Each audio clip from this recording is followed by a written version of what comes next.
നമസ്കാരം. മോഡലിംഗ് എന്ന പേരിൽ ഗൾഫിലെത്തിച്ച യുവതി നേരിട്ടത് കൊടിയ പീഡനങ്ങൾ. മദ്യത്തിലും വെള്ളത്തിലും വരെ മയക്കുമരുന്ന് നൽകി ബോധരഹിതയാക്കിയ ശേഷം ക്രൂരമായ ലൈംഗിക പീഡനങ്ങൾക്ക് വിധേയമാക്കിയെന്നാണ് യുവതി നൽകിയ പരാതിയിൽ പറയുന്നത്.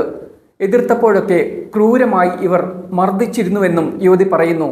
യുവതികളെ വിദേശത്തെത്തിച്ച് പീഡിപ്പിച്ചതിന് പിന്നിൽ രാജ്യാന്തര ബന്ധമുള്ള സെക്സ് റാക്കറ്റ് ഉണ്ടെന്നാണ് പോലീസിന്റെ കണ്ടെത്തൽ. വൻ റാക്കറ്റ് തന്നെ ഇതിനു പിന്നിൽ പ്രവർത്തിക്കുന്നുണ്ടെന്നാണ് പോലീസ് പറയുന്നത്.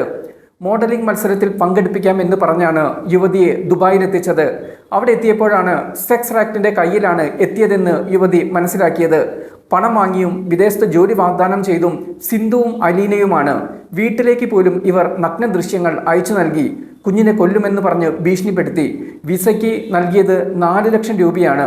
നേരിട്ടത് സമാനതകളില്ലാത്ത ക്രൂരതയും യുവതി പറയുന്നു. മേക്കപ്പ് ആർട്ടിസ്റ്റ് ആയാണ് മോഡലിംഗ് ഷോയ്ക്ക് കൊണ്ടുപോയത്. വിദേശത്ത് എത്തിയതോടെ ഭീഷണി തുടങ്ങി. സെക്സ് റാക്കറ്റിന്റെ ഭാഗമാകാൻ ശ്രമിച്ചു. ഇവന്റ് മാനേജ്മെന്റ് കമ്പനിയുടെ മറവിലാണ് ഇവർ പ്രവർത്തിച്ചതെന്നാണ് വെളിയിൽ വരുന്ന വിവരം. ഇപ്പോൾ പോലീസ് കസ്റ്റഡിയിലുള്ള അലീനയാണ് ഭീഷണിപ്പെടുത്തിയത്. ഗുണ്ട നേതാവിന്റെ പെൺ സുഹൃത്താണ് അലീന.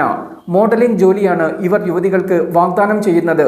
ദുബായിൽ എത്തിച്ചാൽ വിമാനത്താവളത്തിൽ നിന്ന് നേരെ ഹോട്ടൽ മുറിയിലേക്ക് എത്തിക്കും. മയക്കുമരുന്ന് നൽകി അവിടുന്ന് പീഡിപ്പിക്കും. പലർക്കും കാഴ്ചവെക്കും. മൊബൈലിൽ പകർത്തിയ പീഡന ദൃശ്യങ്ങൾ കാട്ടി ക്രൂരമായി മർദ്ദിക്കുകയും ഭീഷണിപ്പെടുത്തുകയും ചെയ്യും. ഇതാണ് സംഘം ചെയ്തുകൊണ്ടിരുന്നത്. നിലവിൽ 3 യുവതികൾ അറസ്റ്റിലാണ്. യുവതി പരാതിയിൽ പറഞ്ഞ സിന്ധുവിനെ മുംബൈയിൽ നിന്നാണ് അറസ്റ്റ് ചെയ്തത്. അറസ്റ്റിലായ അലീന നേരത്തെയും ക്രിമിനൽ കേസുകളിൽ പ്രതിയായിട്ടുണ്ട്. കഴിഞ്ഞ നവംബറിൽ വൈറ്റിലയിലെ ബാറിൽ നടന്ന സംഘർഷത്തിലും അലീന പ്രതിയാണ്.